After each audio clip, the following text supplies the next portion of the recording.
The ladies-in-waiting hurtle together because of how cold it is, while the four upper concubines enjoy various performances.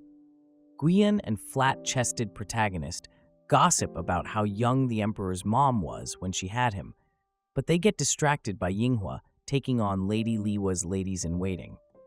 They can't recognize our girl with her makeup, so she flashes them that Joker smile, and it drives them off instantly. The other three then light up thinking about how much Mao Mao cares for them.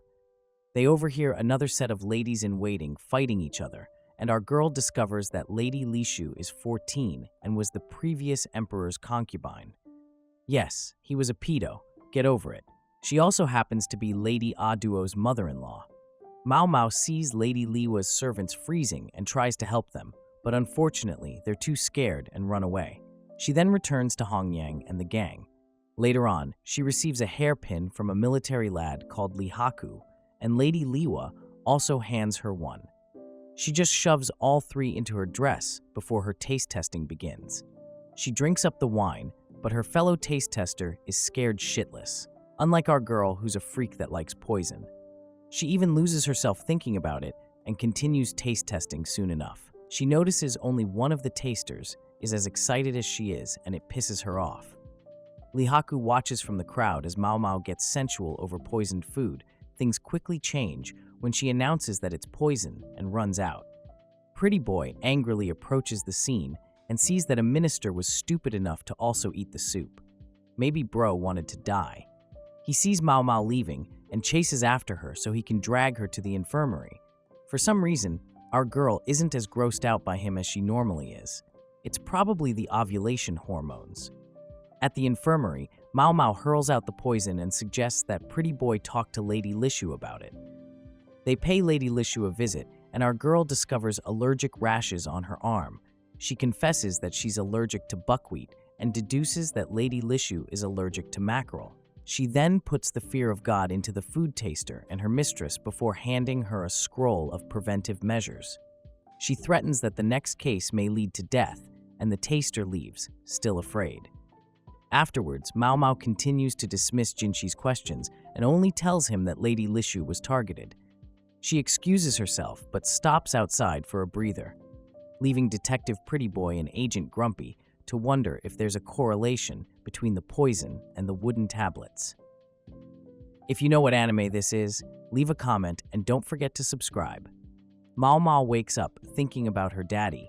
She had overslept thanks to Guiyuan and the others, so she gets up and applies her freckles like they can make her any more ugly. She shows herself to Lady Jokuyo and gets told that Gaoshun has been waiting for her. She meets up with him in the parlor where Agent Grumpy presents the poisoned soup to her, begging her not to eat it. Mao Mao then confirms how he transported the soup and gathers some cotton and powder to dust the silver bowl for fingerprints. They find 4 sets of fingerprints, and our girl deduces that they belong to whoever poured the soup, the transporter, the taster, and lastly, the poisoner. Done, done, done. Mao Mao thinks the taster had swapped out Lady Lishu's plate to bully her, not knowing it was poisoned. Gaoshun can't believe that a lady-in-waiting is bullying a high-ranking concubine, so our girl gives him her theory. Lady Lishu had worn a deep pink dress when all her ladies-in-waiting had put on white. They did so to humiliate the underage concubine. The taster had also switched the meals to further humiliate Lady Lishu. Gaoshun asks why they would do that, and Mao Mao suggests that it's because they consider her dating the son of her deceased husband to be indecent, not the fact that she's 14. He then asks why our girl protected the food taster, and she hisses like an electrocuted cat. Gaoshun has to explain that she's not being investigated before Mao Mao sadly tells him that the life of a food taster is nothing compared to that of a concubine.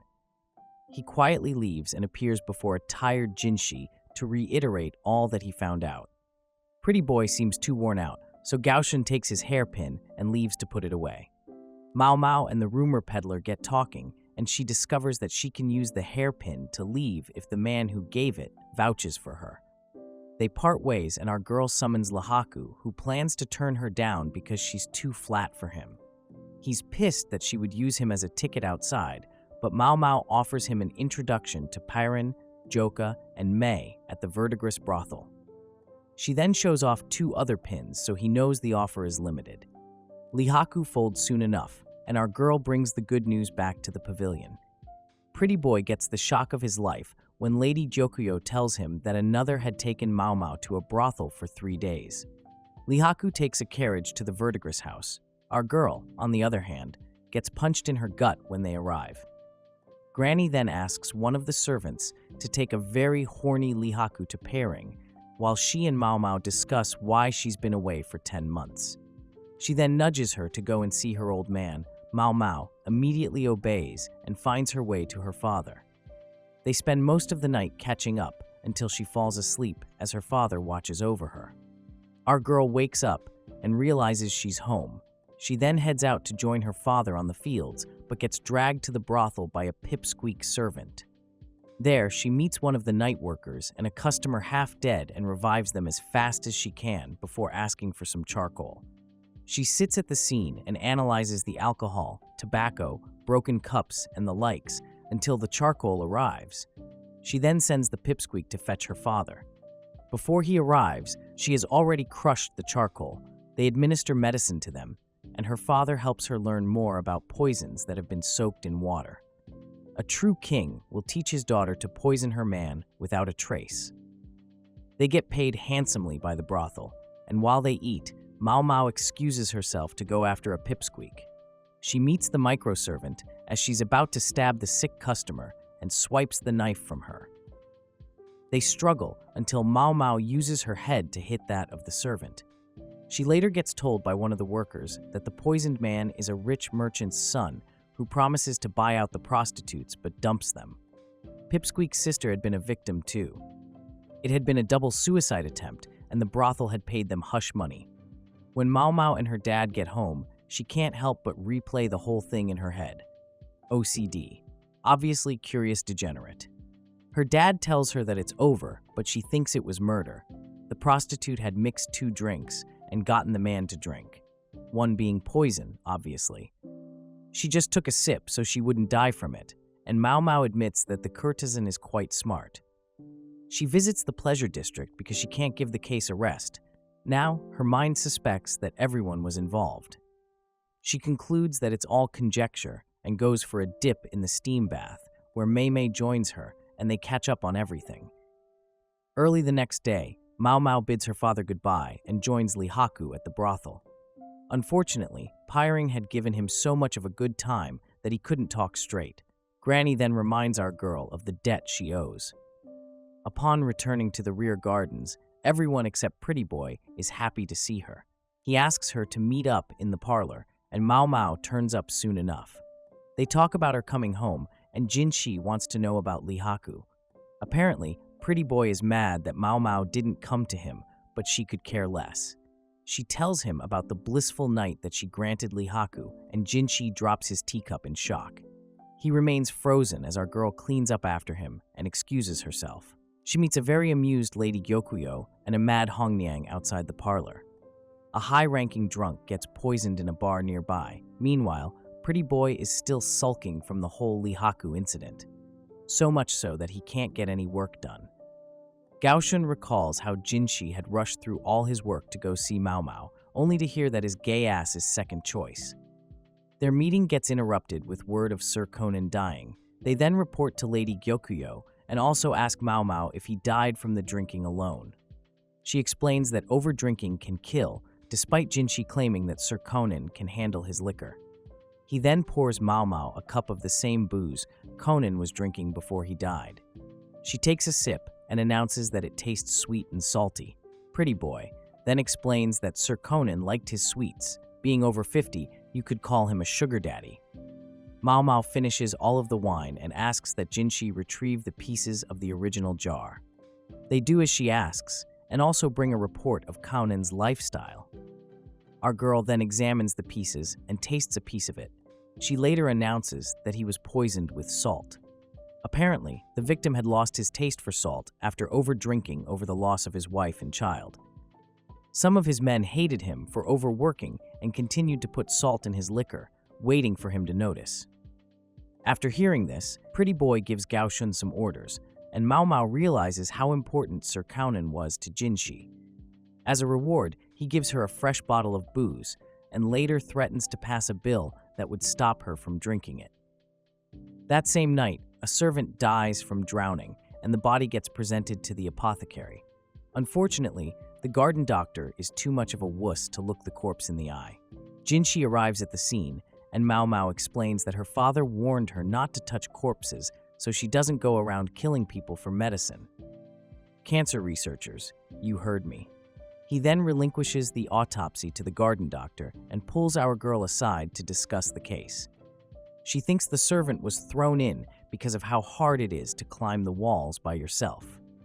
She then makes reference to Mistress Fuyo getting to the top of the wall. This leaves all parties confused as to whether it was a murder or a suicide. Our girl walks off to wonder how she would like to die, and when she tells Jinshi this, he's shocked. She then mentions that death is an inevitable fate and remembers all the cases she has handled. Suddenly, she asks Pretty Boy to kill her with poison if the need ever arises. This angers Jinshi, but our girl simply apologizes and excuses herself. Later, it was discovered that the servant had left a will, so the case was closed as a suicide. After 2 months of searching, Gao Shun tells Pretty Boy that Feng Ming, who's the head lady-in-waiting for Ah Duo, is the only one with burn marks on her arm. Mao Mao visits Xiaolan, who tells her that the servant that died also poisoned Lady Lishu. She happens to work for Ah Duo too. Worse off, Lady Ah Duo is about to get her ass dumped for a younger baddie after everything she's been through with the Emperor. She drops off some snacks for her friend and heads back to the tea party Lady Gyokuyo is throwing for Lady Lishu. All the ladies in waiting keep sizing up each other, while Mao Mao observes to see if the underage concubine is being bullied. They serve their guests some honey tea, but she doesn't go for it, so Mao Mao tastes it and signals Lady Gyokuyo to switch it out. This helps our girl confirm the bullying. She's thrown out to rest after the party, but Jinshi ambushes her outside. He then instructs her to work at the Garnet Pavilion alongside Lady Ah Duo. Mao Mao follows his orders and can't help but admire Ah Duo when she sees her. It's worse with the other servants. Feng Ming shows the newbies to the library, asking them to air out the books. As our girl is working, she keeps an eye out. This joke would have killed at an optometry dinner. Feng Ming drops by to praise her good work and also meets her very tired later that night. She then shows Mao Mao where she'll sleep and hands her some fur to cover up with. The next day, our girl is still wondering what Jinshi expects her to find. All she notices are hardworking servants and a hardworking Feng Ming. It's weird that she's old and has no boo though, so Mao Mao thinks she poisoned Lishu out of loyalty to Ah Duo. She gets asked to help with some honey and discovers that Feng Ming's family owns an apiary. She also sees Lady Lishu sneaking around Garnet Pavilion. After returning to Jinshi, he makes her give an opinion on who he thinks could send coded messages, and Mao Mao mentions Feng Ming. Pretty Boy then dips his hand in honey and tries to force feed our girl. She's disgusted, but no amount of running can save her. This situation gives her an epiphany, and soon enough, she's saved by Lady Gyokuyo. Gao Shun apologizes for his master, and Mao Mao tells him that she wants to check out some things. They pay Lady Lishu a visit, and our girl asks her if she dislikes honey. Lady Lishu explains that her nurses warned her against it as a child. Her ladies-in-waiting keep trying to confuse the naive child, so Mao Mao interrupts and tells them to take it up with Pretty Boy. She then asks if Lady Lishu knows of Feng Ming, and the poor girl looks like she just saw Drake's you-know-what. Our girl later asks Gao Shun for the rear garden's records, and he promises to get back to her. As he's fetching the records, he wonders what Mao Mao had figured out. She discovers that Ah Duo was the emperor's only concubine as a prince, and he had a son who died 16 years ago. The twist is that the boy was born by Dr. Lumen, her father. Mao Mao heads to the Garnet Pavilion with an important message from Lady Gyokuyo. She meets only Feng Ming around and asks to speak with her privately. They both sit and acclaim. Our girl reveals that she knows about them moving out because Lady Ah Duo is barren. She reiterates that her father was busy birthing the son of the last emperor when Ah Duo was also going through labor. Unfortunately, she lost her uterus in the process. Feng Ming ended up caring for the boy, but she fed him aconite, a type of honey dangerous to newborns, and it killed him. Lady Lishu had knowledge of the dangers of honey, so Fengming attempted her life too. She had driven Lady Lishu and Lady Ah Duo apart to cover her tracks when the last emperor died. Unfortunately, Lishu returned to the rear garden, so the baby killer poisoned her soup.